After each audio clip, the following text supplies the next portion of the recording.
So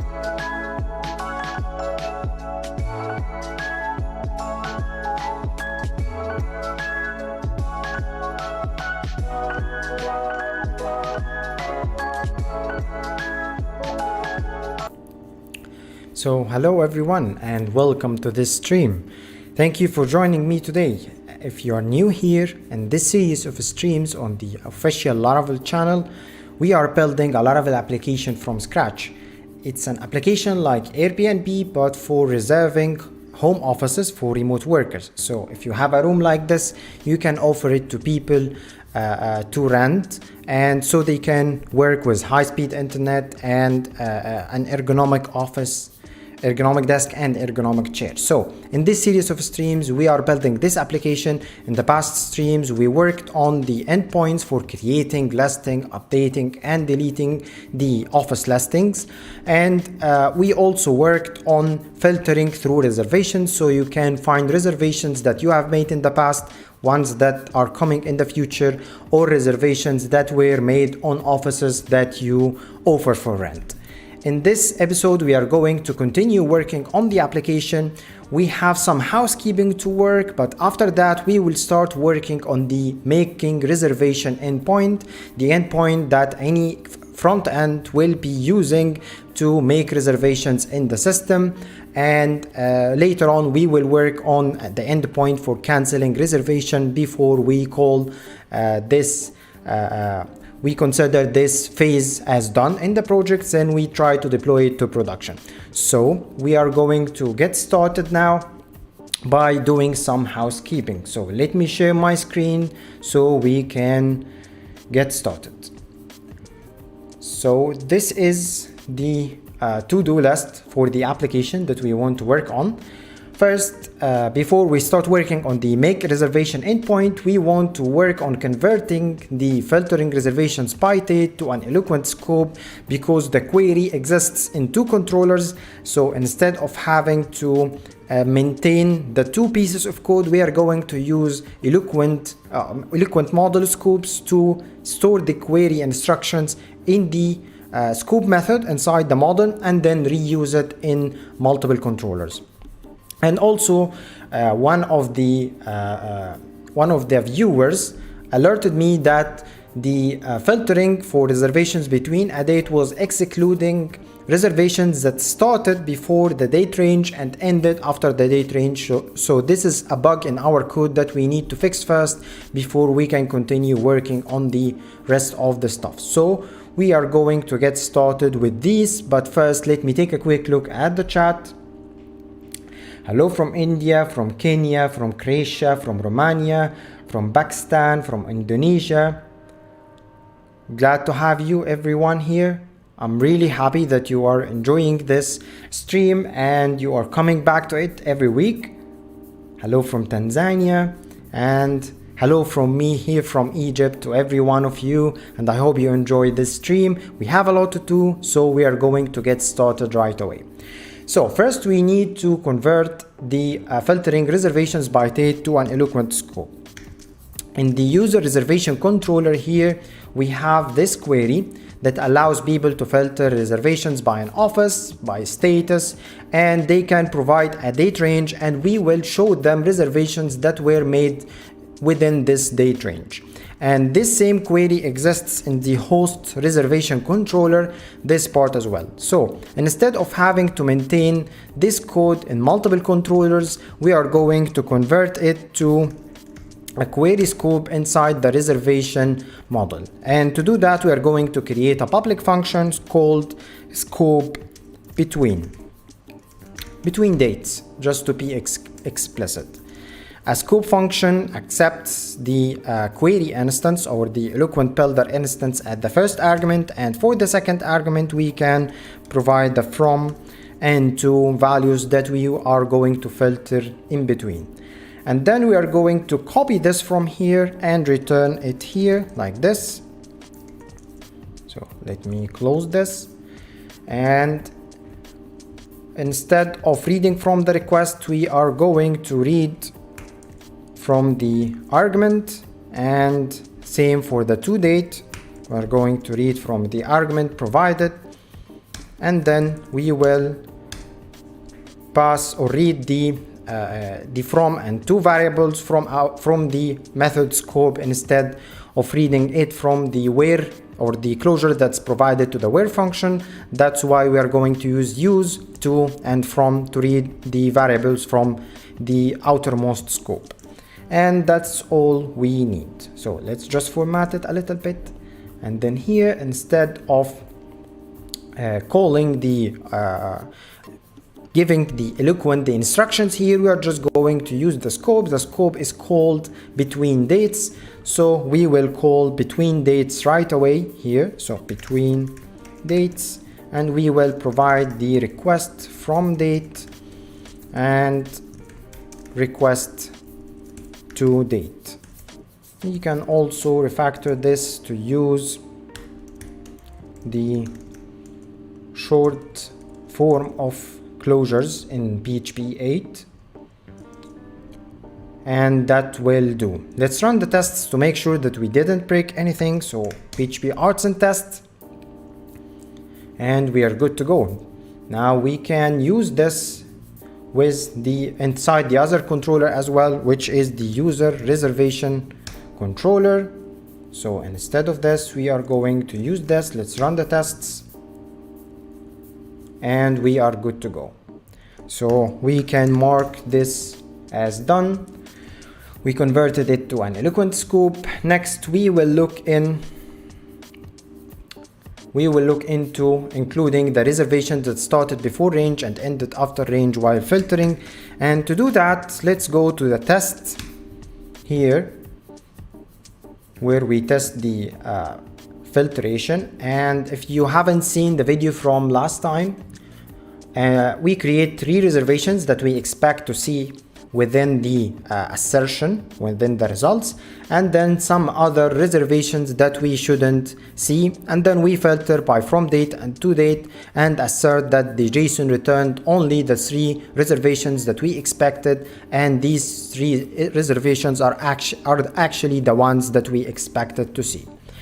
So we want to add some other reservations that start before the start date of the filtering and end after the to date of the filtering. That's the case that we are missing, and to ensure that we are missing this, that it's not covered, we will do actually TDD. Like if you have seen this stream from the beginning, I'm not a big fan of TDD. That's not how my mind works. That's not how I think. I can't write a test and then work on the code that makes it work. I work on the opposite, or I work using the opposite way, which is I write the code that I think will work, and then I verify that it works by writing tests. But in this situation, since we have a test case already written, we are going to just verify that adding a certain reservation that we expect to be included in the response won't work. So we will verify that by having our test fail, and then we go make it work. So these are the situations where I prefer using test-driven development. So let's do that. But first, let's make some refactoring to this test just to make it more readable. So instead of using create, we are going to use create many, and we will provide several. So we will provide several date ranges for the reservations that will be created by this factory method, create many.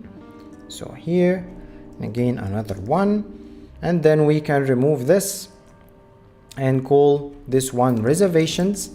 And then in the assertion down below, instead of calling each reservation explicitly, we are going to call reservations, block the ID to array, and let's see if this breaks anything. We haven't done anything, we just refactored the test. So PHP artisan test filter, so test filter equals the name of the test class and then the name of the test method. Let's run the test, and we are good. We haven't broken anything. So now let's include a test or conclude a reservation that starts before our from date and ends after the from date. We should see this in the results because this test has days or this reservation that we are going to create will have days within this date range. So we expect this to be returned as in the JSON response. So let's do that. We are going to start by March 1st and then the reservation will end by April 15th. So this one should be returned in the results. We expect to see 4 reservations returned. Let's run the test and we can see that the actual size that's returned is 3, but we are expecting 4. So that shows us that this case is not handled by our code, so we need to fix that. And to do it, let's go to the reservation model. Here, this query or this query instruction, make sure that the start date of the reservation is between the from and to value, and the end date or the end date is between the from and to value. And that means if the start date is before the from value and the end date is after the to value, the reservation will not be included. So we need to add here a condition that will ensure that the reservation that starts before the start date and the end date will be included. And to do that, we are going to use or where, and we will provide a closure. This closure accepts a query argument, and then inside the closure we are going to filter for reservations that has a start date less than or before, that has a start date before the from date here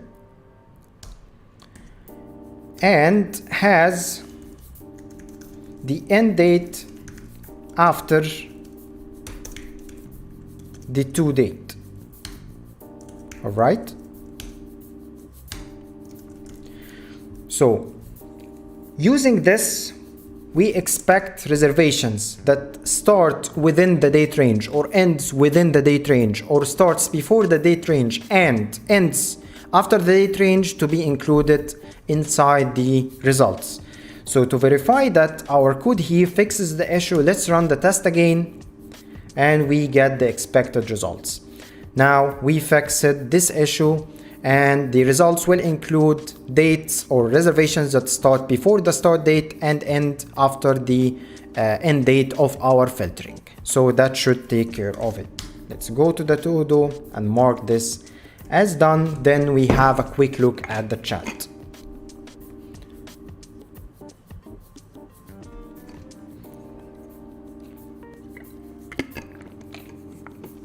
Where's your cold drink? I don't have it with me today. I only have a bottle of water.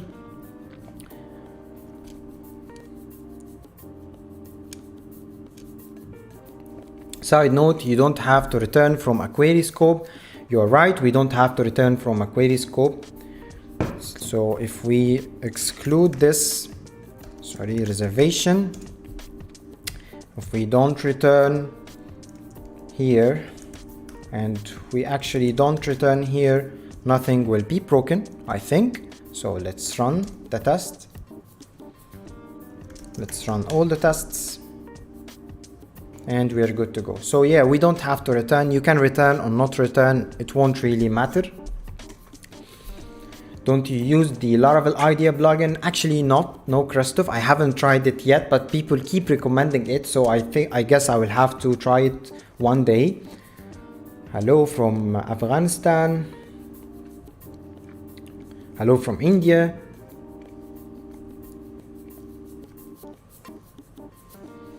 All right.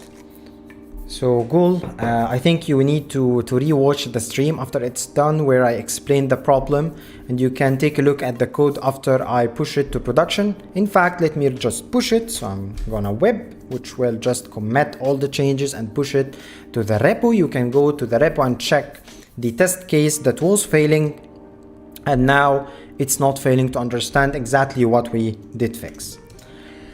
So here, Hello from Kosovo. Hi there. Alright, Christoph, I will try it. I promise you I will give it a shot.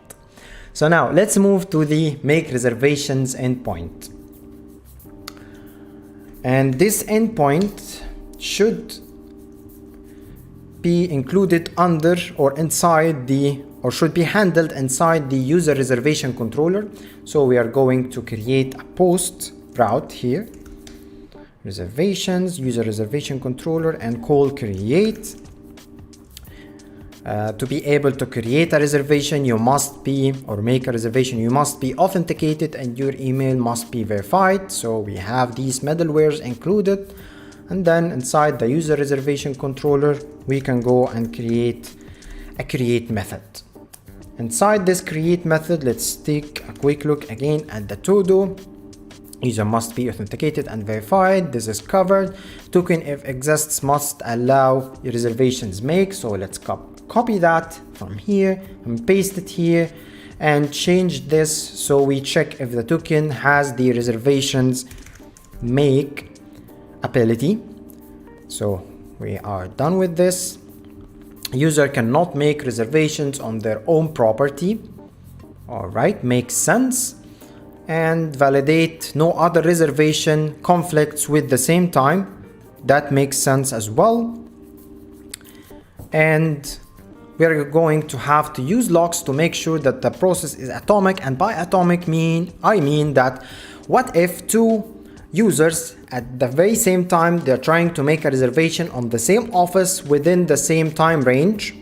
If the process is not atomic, the concurrency will cause data to be wrong. Like it will allow people to make reservations on the same office in the same days at the same time, which is something that we cannot allow. And to do that, we are going to make the process atomic, which is before we make the reservation, before checking for the availability, we are going to create a lock on the office. So any other process, any other request, any other user trying to make a reservation on the same office will have to wait until the lock is released. And then they can make the reservation, and that way the first reservation will be persisted in the database. When we try to make the second reservation, we will have the state of the office during those days already set. So when we check for the second reservation, we will be able to identify if this office is available during this time for the second reservation or not. I hope this is clear from what I'm trying to explain. We will see it in a second. And we need to send an email when the reservation is made, one to the user and one to the host. And we need to schedule an email to be sent on the beginning of the reservation. And we need to generate a Wi-Fi password for the new reservation so the new tenant can log into the Wi-Fi network and start using the internet. So this is what we are going to work on, beginning with just start validating the input. So here, before we do anything, we are going to validate the user input. So we are going to use the validator helper and accept everything from the request. And then we can start the validation. We expect, so let's see the reservations table. To make a reservation, we expect that you provide an office ID. So an office ID is required. And it should be an integer, and we expect a start date. The start date is required and it should be a date. We can also, I think we can provide the format like this: year, month, day. I remember I've seen this before. I've used this, I've been using this before. Not sure if that's true. Let's try. And end date. So to make a reservation, you need to select an office, you need to tell us the start date and the end date, and that's it. I don't think we need to collect any other information. And after the data, or after this validation passes, we are going to use it to make the other checks. So inside the to-do, cannot make reservations on their own property, so we need to get an instance of the office. The office find, let's do find or, right? Find or, and then we will grab the office ID from the request input. Let's close this, and let's check the method signature of the find or method.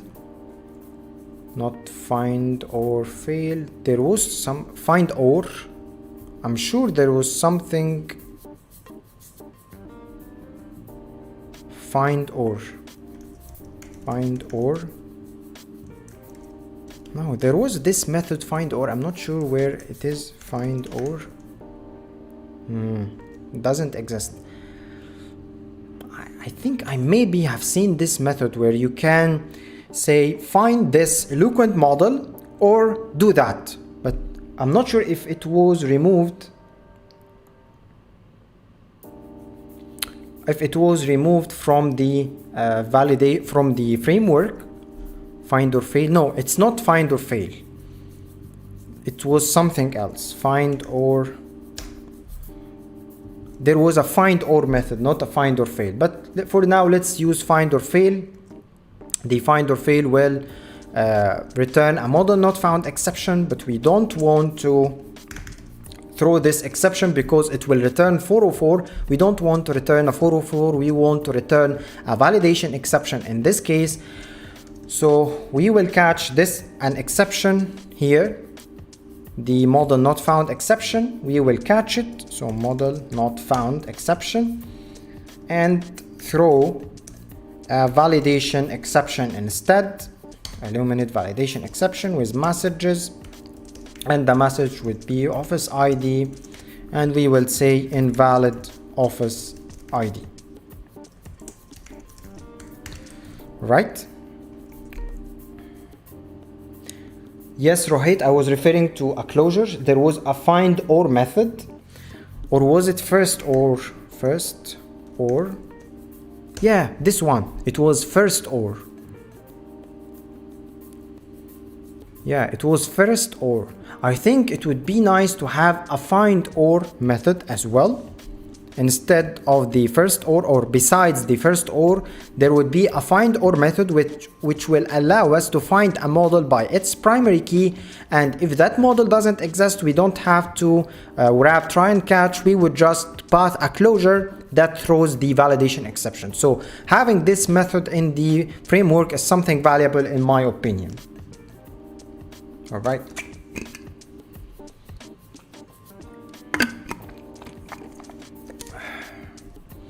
So let's use the find or fail for now. And now we have an instance of the office. If we couldn't find the office, we will just fail. Now we need to also check if the office user ID equals the ID of the authenticated user. That means that someone is trying to make a reservation of their own office, so we don't want to allow that. So we will throw a validation exception as well to say that you cannot make a reservation on your own office, right? That sounds right to me. So let's go back to the to-do here, and this one is done. And the end date should be after the start date, right? And the start date should be in the future, right? So should be after, let's say now, add day to date string. I think this is what we need to ensure that they are making reservations sometime in the future, not in the past, and that the end date comes after the start date. I think that's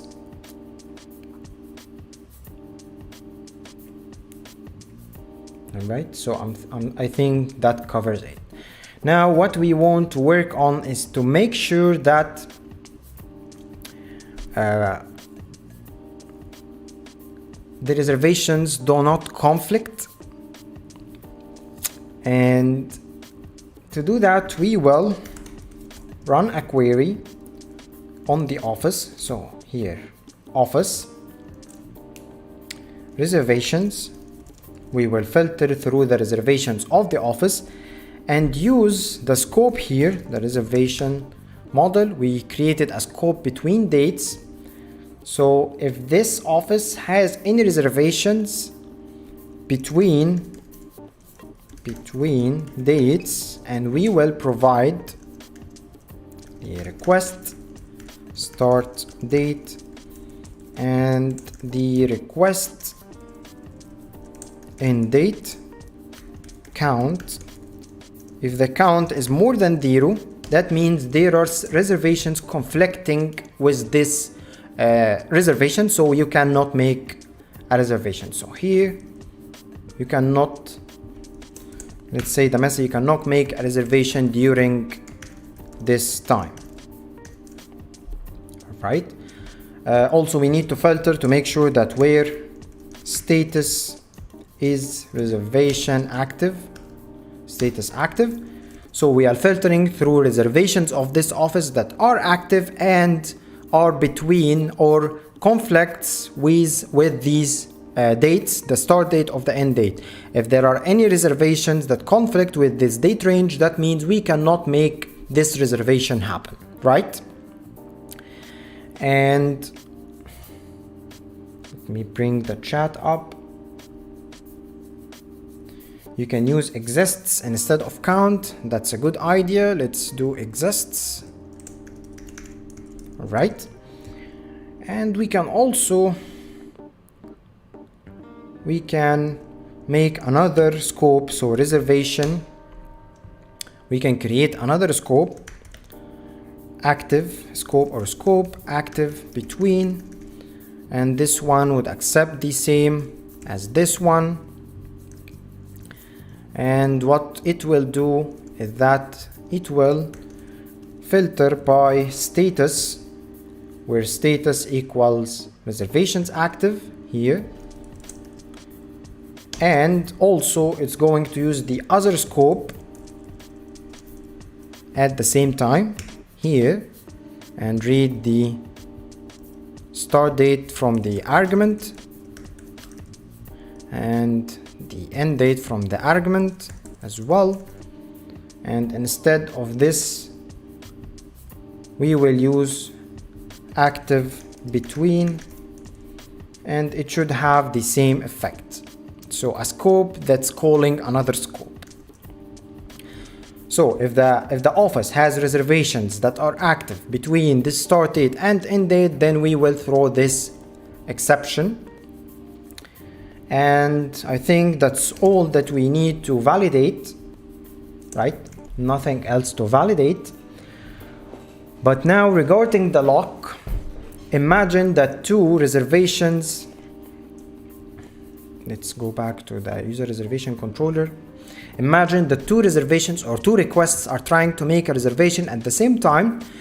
One request will run and it will check the reservations and it will find that the reservation is possible. So this will return true.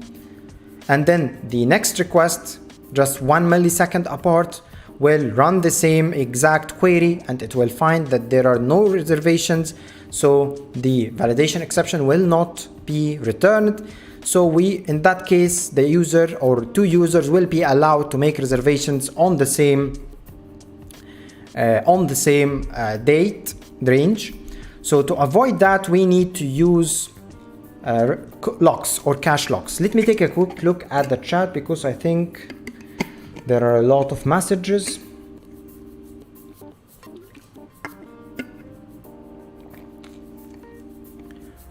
All right. Scope active between dates. You mean if we rename it scope active between dates? Yeah, we can do that, but I just renamed it active between.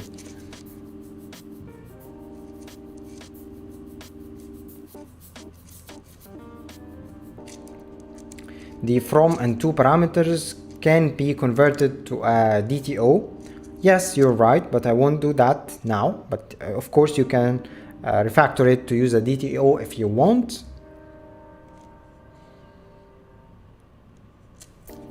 we need to be teaching better methods.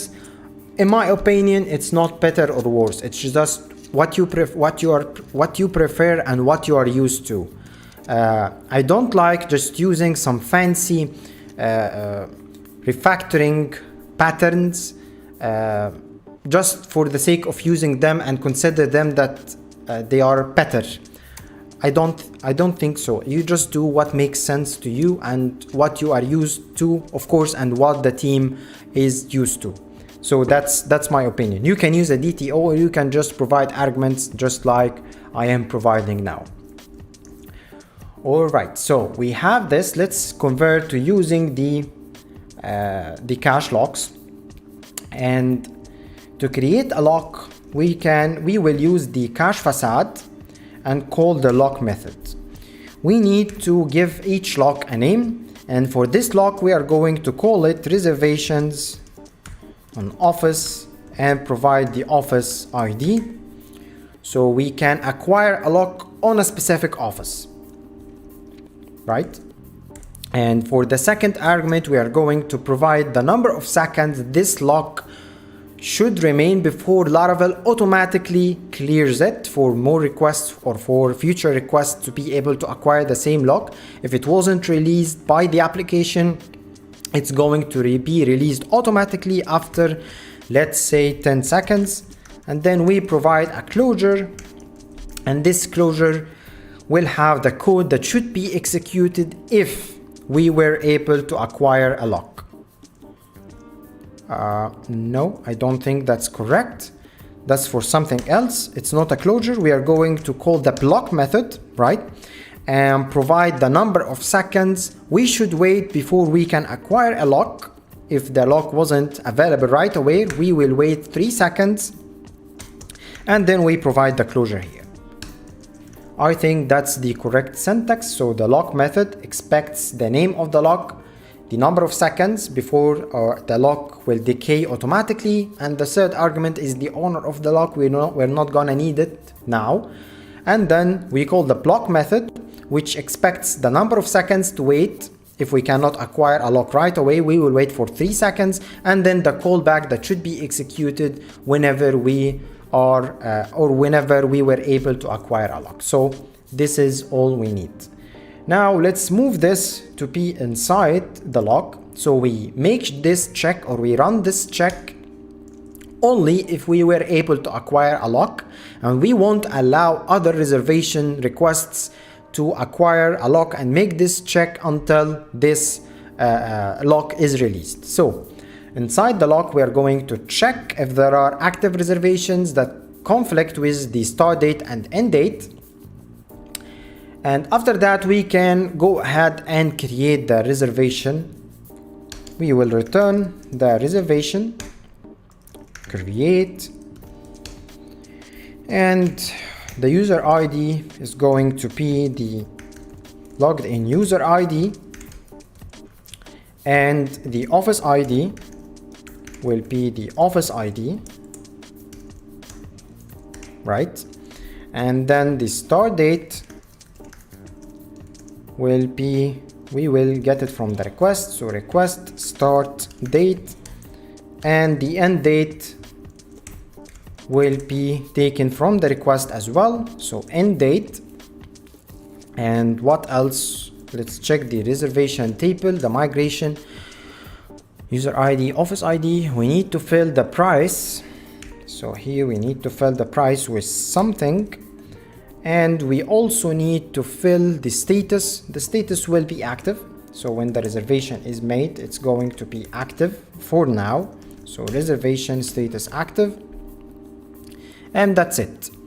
We need to calculate the price for this reservation, and then we can store it in the database right away. So inside the closure here, whatever we return, it will be assigned back to the result of the block method. So we can use reservation. You can add a reservation variable here to get the reservation that's created if the lock was acquired. So now we need to calculate the price of the reservation. And to be able to calculate the price, we need to find the number of days the reservation is going to cover. And if the number of days is over 28 days, we are going to apply the monthly discount that's stored inside the office entity itself. So before we calculate the price, let me take a quick look at the chat to make sure that I am not missing anything.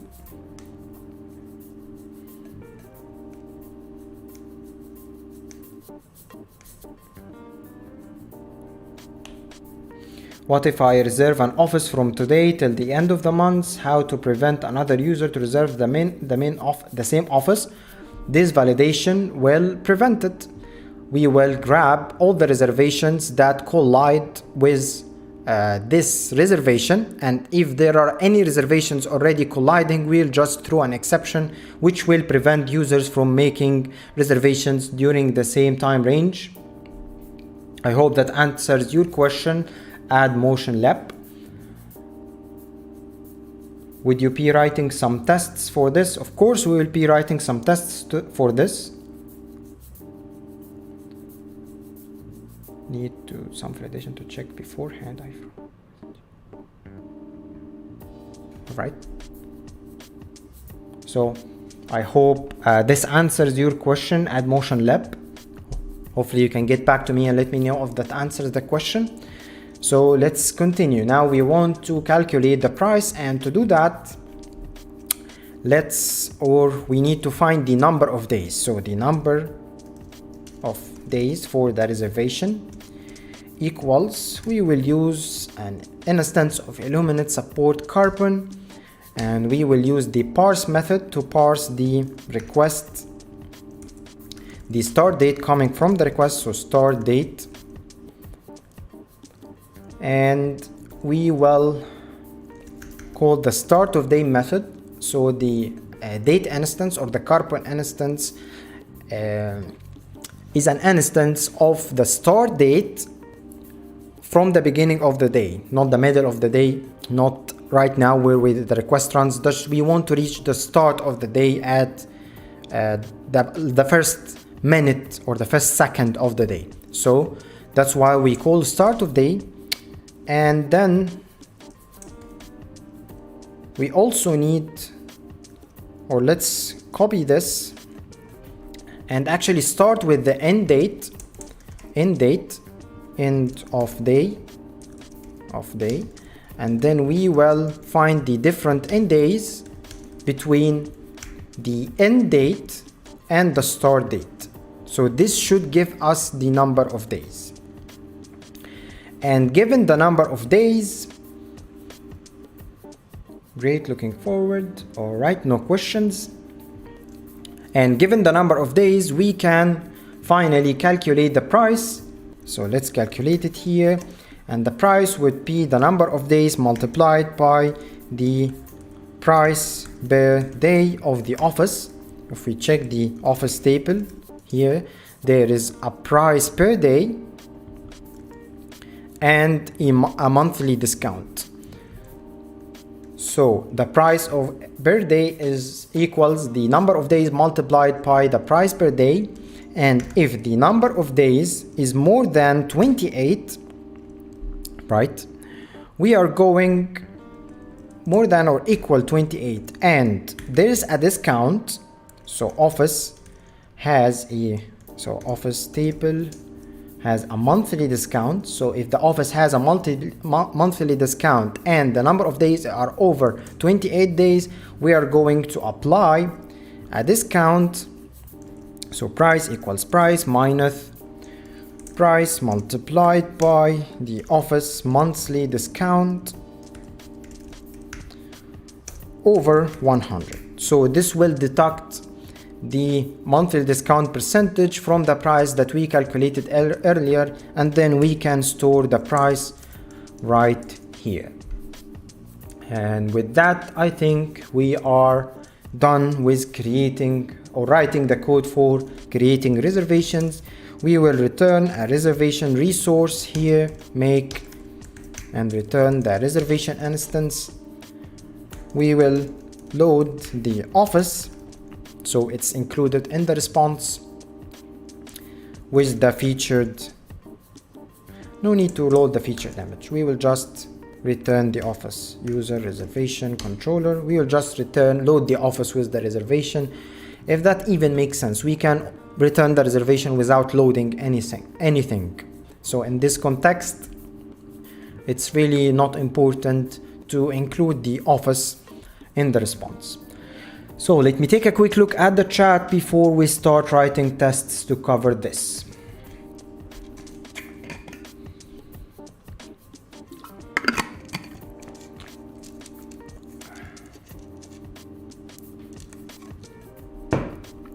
All right, we are good. Now let's write the test to cover this. And this test would look like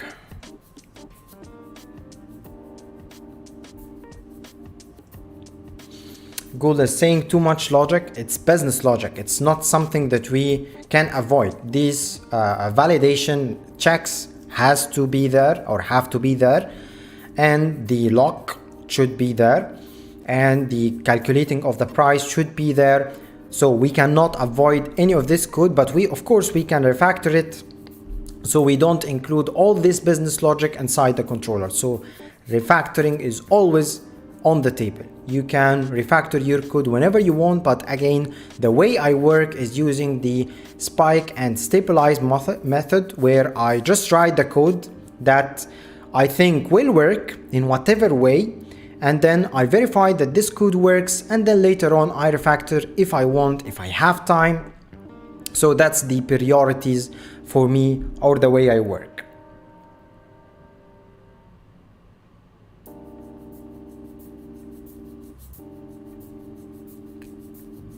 All right.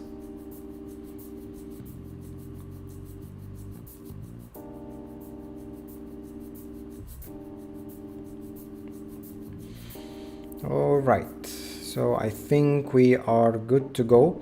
Yeah, we don't need to provide this condition, because if the monthly discount is 0, this will evaluate to 0, so there will be no subtraction.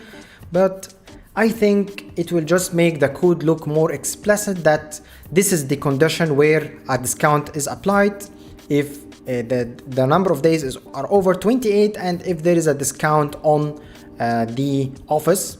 So it's also a preference, like you don't have to include this condition if you don't want to.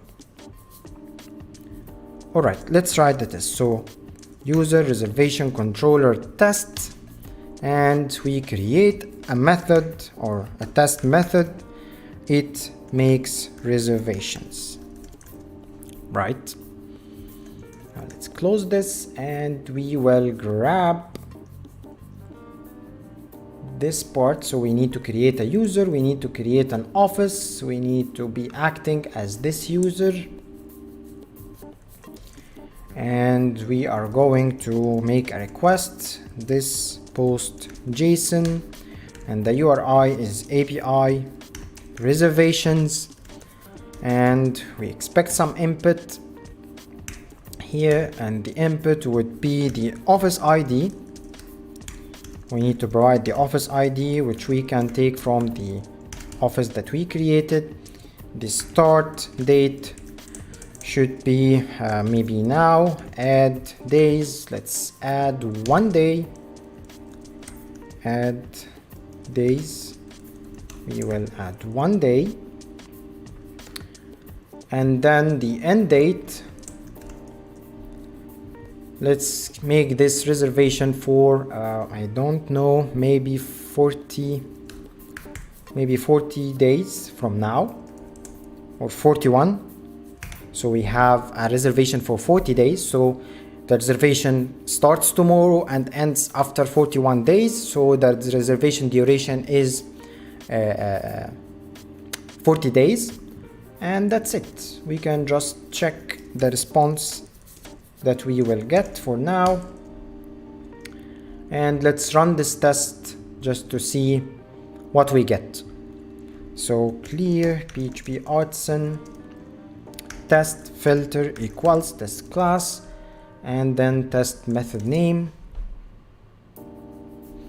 and we get a reservation. A reservation was created for us that starts tomorrow and ends after and ends on November 15th, and the price was calculated. We will find out if the price is correct. All right, and the office is returned in the response. So I think the green or the happy test case is just working. We can create or we can make a reservation. Let's verify that our calculations are correct. So use the reservation controller. Let's see the number, or let's actually make the office with some price per day, so we can assert against. And let's make the price $10, which is 1,000 cents, and then make the monthly discount of 10%. So the price per day is $10 and the monthly discount is 10%. Let's see what the number of days here returns for us. So if we run the test, we can see that the number of days are 40, which is what we expect. So this calculation for the number of days is correct. Now let's find the price before any deductions. So the price here that was calculated, it's 40,000 cents, which is what we expect. 40 multiplied by 1,000, so that makes sense. Let's find the price after the discount is applied, and it's what expect, 36,000 cents. All right, so I think our code here, or the happy case for the code here, works correctly. So for the assertions, we are going to use response assert created, right? And response assert JSON path here. The data should have a price, and the price should be 36,000. And also the status should be reservation active, right? So let's run the test, and we can see that it's passing. The reservation was created with the correct price, and it was created with the correct status. Let's also verify that it was assigned to the logged in user. So data user ID, right? Here we return the user ID. The user ID belongs to this user that we are acting as, and the office ID is the one that we created in the test, just to make sure that we are completely correct with how we create this reservation. So it's working, guys. The happy case is working. That means our code is working, but there are of course several edge cases that we need to assert against. So we need to make sure that the user cannot actually make a reservation on their own office, and that if they are trying to make a reservation on an office that doesn't exist in the system, it was going to fail with this validation error. We also need to make sure that if there is a conflict between this reservation and reservations that already exist in the system, we will get a validation exception. And that's it. I think we can also have a test to verify or to ensure that the price is correctly calculated if there is no discount, because we covered the case where there is a discount. We need to cover the case where there is no discount. And I also think we need to have a test case for making a reservation on the same day. Should we allow that or not? Not sure. It's a business logic. It's a business decision. Should we allow a one-day reservations or not? My opinion, I don't think that this should be allowed. So we need to ensure that the number of days is at least 2. So if the number of days is less than 2, we are going to throw a validation exception saying that you can only make, or you cannot make a reservation for only 1 day. So we need to have a test case to cover that as well. And then we will be good to go. But first, I will take a look at the chat.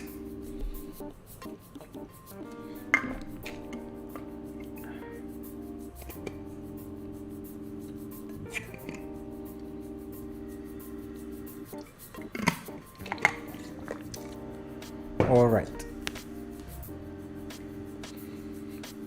Is this code available on GitHub? Yes, it's going to be available. Let me push this now so you can find it on themsaid Ergodnc. That's the name of the repo on GitHub, themsaid Ergodnc. You can find it there. Now let's cover these validations one by one.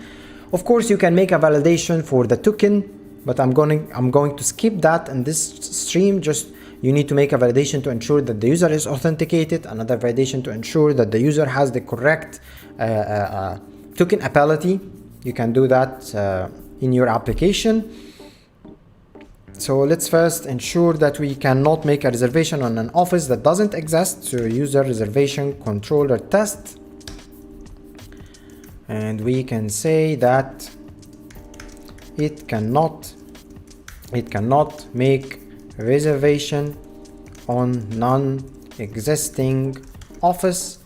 Let's copy these things here, and instead of providing an office, we will just provide an office that doesn't exist. So let's have an office with just this ID. And we need to ensure that we will get a validation error. The way to verify that we get a validation error is assert. What was the status code? So let's go to office controller test. It cannot, let's find it cannot assert unprocessable. So here we need to assert that it's unprocessable. Let's run this entire test case to run this test. So art test filter equals right, and it's passing. So you cannot make a reservation on a non-existing office. Let's have another test to cover. It cannot make a reservation on office that belongs to the user.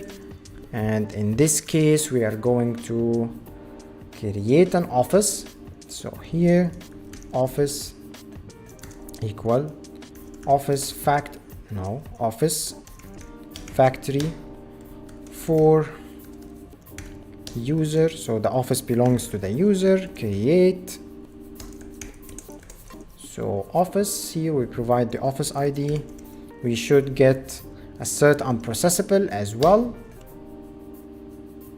And it passes. We can also check the validation error or the validation message.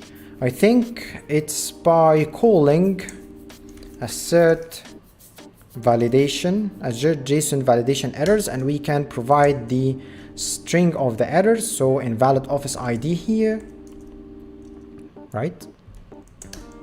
Invalid office ID. Let's run the test.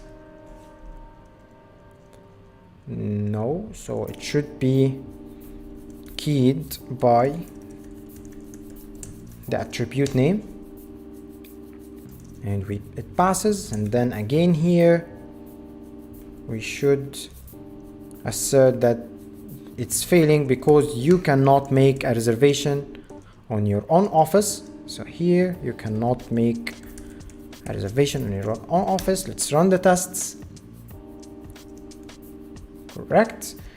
Now the other thing that we need to cover, we covered those pieces of code. We need to cover that you cannot make a reservation on a small number of days, less than 2. So it cannot make reservation less than 2 days, right? So this office doesn't belong to the user, so this should pass. but it will not pass because add days 1 and add days 1, so the start and end date are the same date, and we should expect to have you cannot make a reservation for only 1 day. And let's assign this validation error to the start date attribute. Let's run the test and they pass. So now we know that you cannot make a reservation on the same day. Let's also verify that it can make reservation more than or for 2 days. Let's say this for reservation for 2 days. So now at 2 this should be assert created, so we should allow the user to make a reservation for only 2 days. So let's run the tests and it's failing. You cannot make a reservation for only 1 day, but that's 2 days. The number of days here are returning incorrect results, I think. So let's run this and we will read the calculated number of days. It's returning 1 day, but it's actually 2 days. Why there? The end date different in days, different in real days. Maybe that's what the one that we should use. No difference in real, so there is no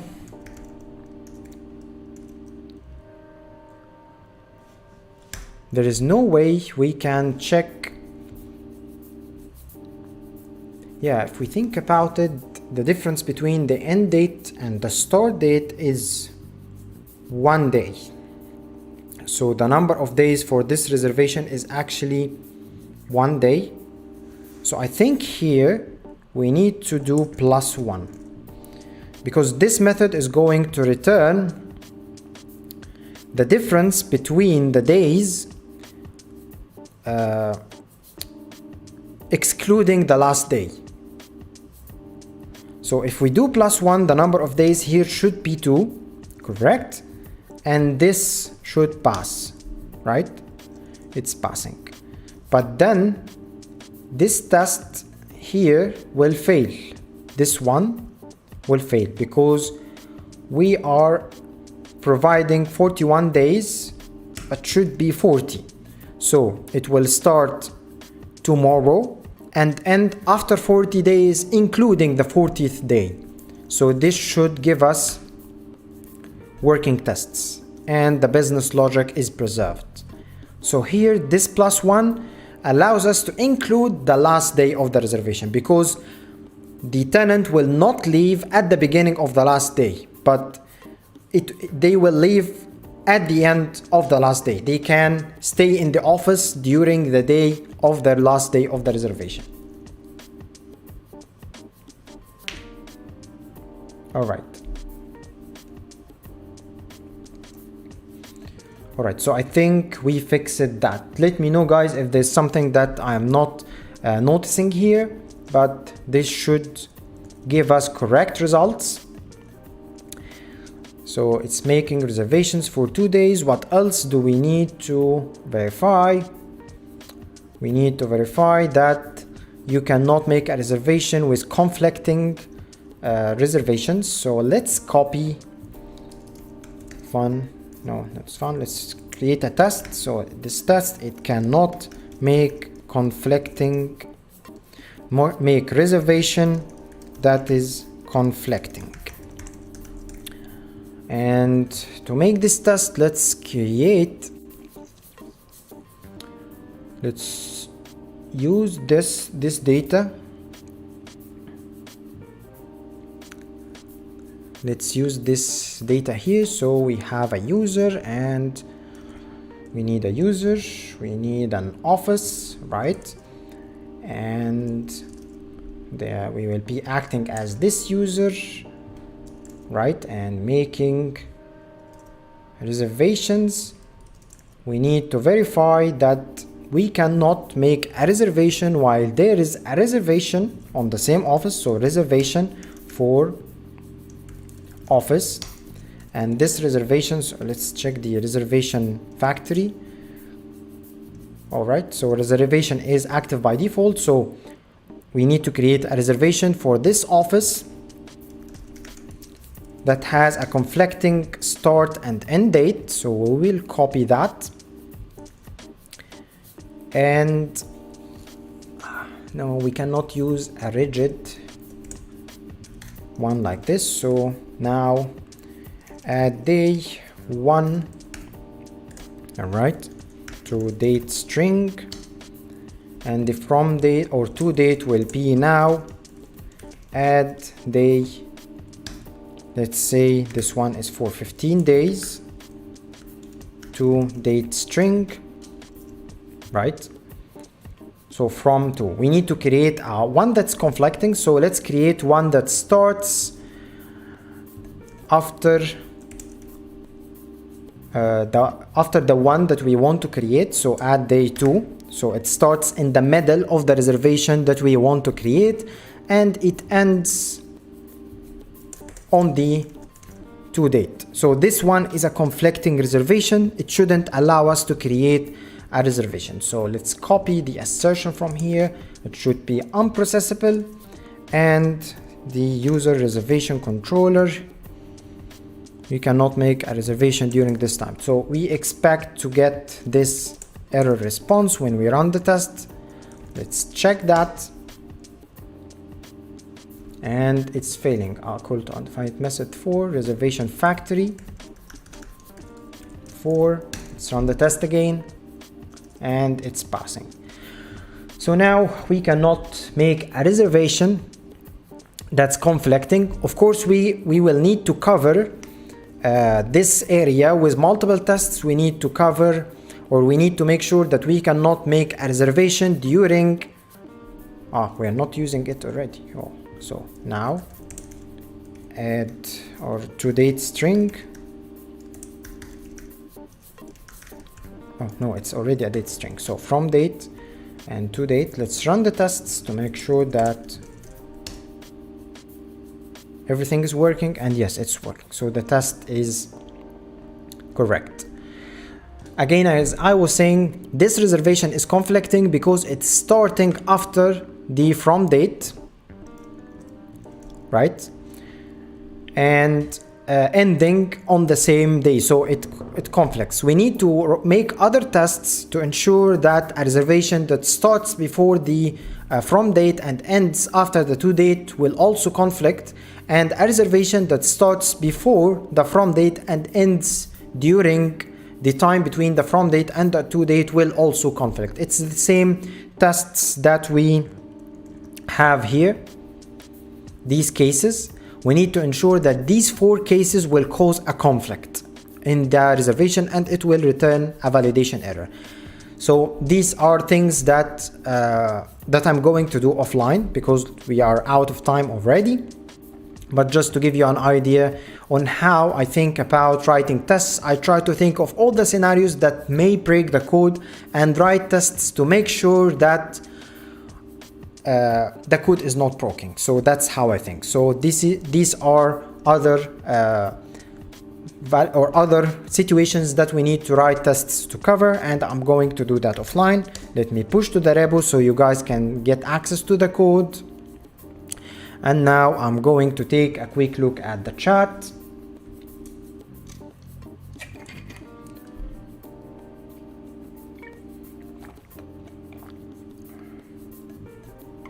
Why you have written the test for only positive cases?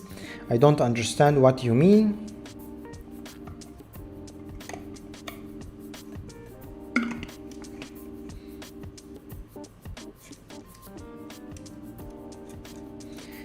Teddy is saying the test is incorrect. I'm not sure which test exactly. If you can send a pull request on the repo, or just open an issue where you can tell me exactly what you mean by not correct. You should add a test to make sure reservations cannot be made on pending offices. That makes sense. So let's add that to the to-do for the next stream. So we are done with this. So for the next stream, we will do some housekeeping here to make sure that you cannot make a reservation on a pending or a hidden office, right? Thank you, Teddy. Greetings from Venezuela. Greetings, Nisa. So I think that's all for today. The time is up. We will continue on the next stream.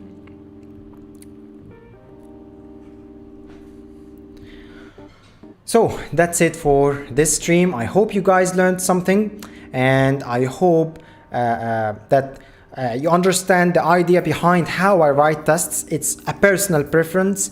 It's not something I'm saying as an expert or anything. There are people who are much smarter than me when it comes to writing tests and writing code. There is always someone who is smarter, but my way of writing code is to write the code that I think will work. I then write tests to verify that the code works and that the cases where the code should fail, throw an exception or validation error, is actually doing that.